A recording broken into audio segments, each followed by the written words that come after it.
আসসালামু আলাইকুম রাহমাতুল্লাহ। 2020-21 শিক্ষাবর্ষের যারা প্রিলিমিনারি টু মাস্টার্স ফাইনাল পরীক্ষায় অংশগ্রহণ করবেন, আপনাদেরকে আজকে আমি দেখাবো যে কিভাবে নিজেই ফর্ম ফিল আপ করবেন।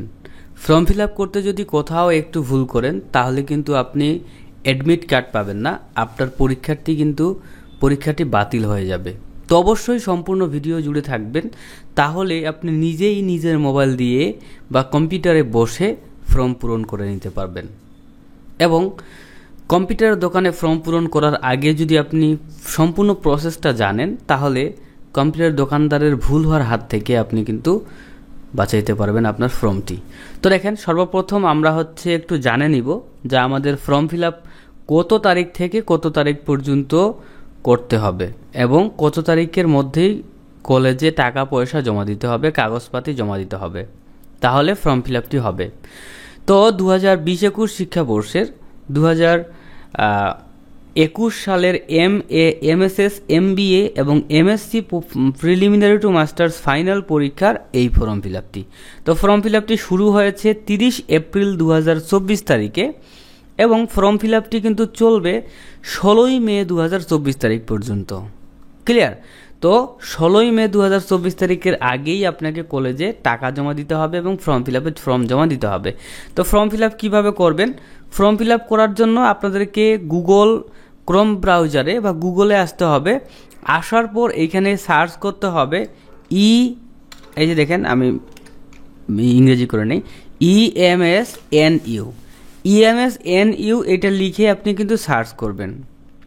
সার্চ করার পর এই যে দেখতে পাচ্ছেন ems.nu.ac.bd, এই যে ওয়েবসাইটের এইখানে NU EMS লেখা, এইখানে ক্লিক করতে হবে।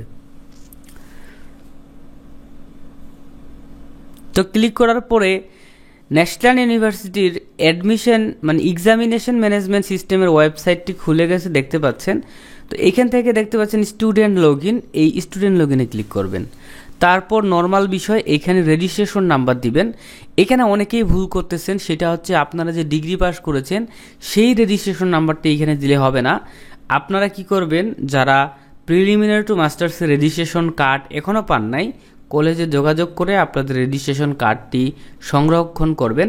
কেননা ফর্ম ফিল আপের জন্য কিন্তু রেজিস্ট্রেশন কার্ডটি কিন্তু অবশ্যই আপনার হাতে থাকতে হবে।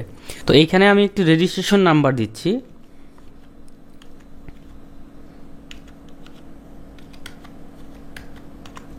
দেওয়ার পর সাবমিট বাটনে ক্লিক করতে হবে। সাবমিট বাটনে ক্লিক করার পর আপনার নাম এখানে দেখাবে এবং আপনার রেজিস্ট্রেশন নাম্বারটা দেখাবে। তো এইগুলো কী থাকে থাক, এইখান থেকে এই যে দেখতে পাচ্ছেন ফর্ম ফিল আপ, এইখানে ক্লিক করতে হবে। সো ফর্ম ফিল আপে ক্লিক করার পর আপনার এখানে লেখা থাকবে form fill up for preliminary to masters 2021 এবং এইখানে শুরুর ডেট শেষের ডেট দেখাবে। তো এইখান থেকে অ্যাপ্লাই নাও বাটনে ক্লিক করতে হবে। সো আপনি যখন অ্যাপ্লাই নাও বাটনে ক্লিক করলেন তখন আপনার সামনে এমন ইন্টারফেস আসলো। তো আমরা কি করব, এই যে তিনটা ডাড়ি দেখতে পাচ্ছেন এখানে ক্লিক করলে আমাদের পেজটা কিন্তু বড় হবে। তো আমাদের পেজটা বড় হলো, এদিকে স্টুডেন্ট ইনফরমেশন সকল তথ্য আছে, নাম, বাবার নাম, student ID, registration number, session কত, কলেজ কোড, হ্যান ত্যান হাবি জাবি সব আছে। হ্যাঁ, এবং এইদিকে দেখতে পাচ্ছেন অটোমেটিকলি আমাদেরকে বলা হচ্ছে সিলেক্টেড পেপার কোড।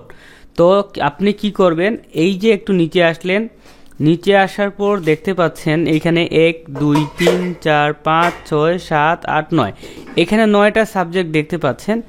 এই 9টা সাবজেক্ট আপনি আপনার হাতে যেই রেজিস্ট্রেশন কার্ডটি রয়েছে সেই রেজিস্ট্রেশন কার্ডে ভালোভাবে এই 9টি সাবজেক্টের নাম এবং এদের বিষয় কোডটা মিলাবেন। ঠিক আছে? মিনিমাম এদের বিষয় কোডটা আপনি সুন্দর করে বিষয় কোডগুলো মিলাবেন। যদি আপনার বিষয় কোডের সাথে এইটা ঠিক থাকে, ওকে, তাহলেই আপনি ফর্ম ফিল আপটি 100% ডান করবেন, তা না হলে কিন্তু ফর্ম ফিল আপ ডান করবেন না। ঠিক আছে? যদি আপনার ফর্ম ফিল আপের সময় দেখা যাচ্ছে বিষয় কোড একটা আর রেজিস্ট্রেশন কার্ডে আছে বিষয় কোড একটা, তাহলে ফর্ম ফিল আপ করবেন না, আপনি কলেজে যোগাযোগ করবেন। ঠিক আছে?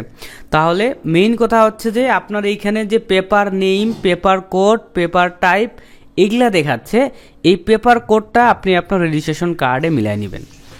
মিলাই নেওয়ার পর যদি সব ঠিক থাকে, অবশ্যই ঠিক থাকবে, তখন আপনি নিচে আসবেন, নিচে আসার পর দেখতে পাচ্ছেন এইখানে মোবাইল নাম্বারের একটা ঘর, এই মোবাইল নাম্বারের ঘরে আপনাকে হচ্ছে আপনার মোবাইল নাম্বারটি দিতে হবে। ওকে, তো আমি এখানে একটা মোবাইল নাম্বার দিয়ে দিচ্ছি। তো মোবাইল নাম্বার দেওয়ার পর সাবমিটে ক্লিক করতে হবে। সাবমিটে ক্লিক করার পর আমাদেরকে বলা হচ্ছে are you sure to submit, আপনি কি শিওর সাবমিট করার জন্য? আপনি যদি এখানে ইয়েস বাটনে ক্লিক করেন তাহলে কিন্তু পরবর্তীতে আপনি আর কোনো তথ্য পরিবর্তন করতে পারবেন না।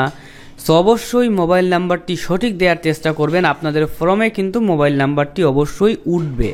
তো মোবাইল নাম্বারের জায়গায় অবশ্যই মোবাইল নাম্বারটি দিবেন। তো সব কিছু আমার ঠিক রয়েছে, আমি হচ্ছে এখন এখানে ইয়েস বাটনে ক্লিক করলাম।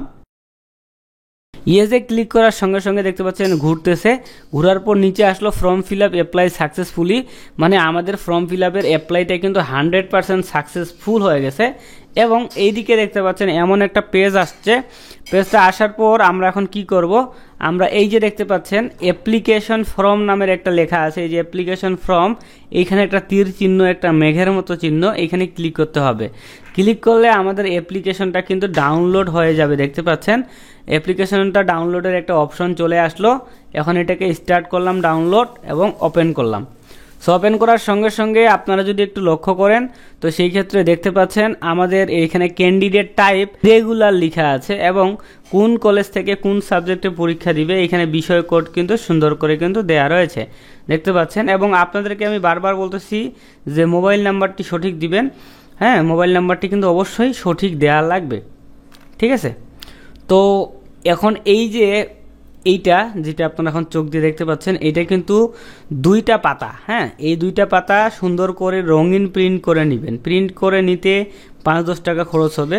এই রঙিন প্রিন্টটা করে যেখানে এইখানে লেখা আছে, যেখানে লেখা আছে যে সিগনেচার অফ দ্য এক্সামিনি, এইখানে আপনার স্বাক্ষর করবেন, ঠিক আছে। করার পর এইটা হচ্ছে সুন্দর করে কলেজে জমা দিবেন। হ্যাঁ, টাকা জমা দিবেন, কাগজপত্র জমা দিবেন, দিলেই কিন্তু আপনার ফর্ম ফিল আপ 100% কমপ্লিট হয়ে গেল। তো এই ছিল ভিডিও, একটা লাইক করে দিবেন। আল্লাহ হাফেজ।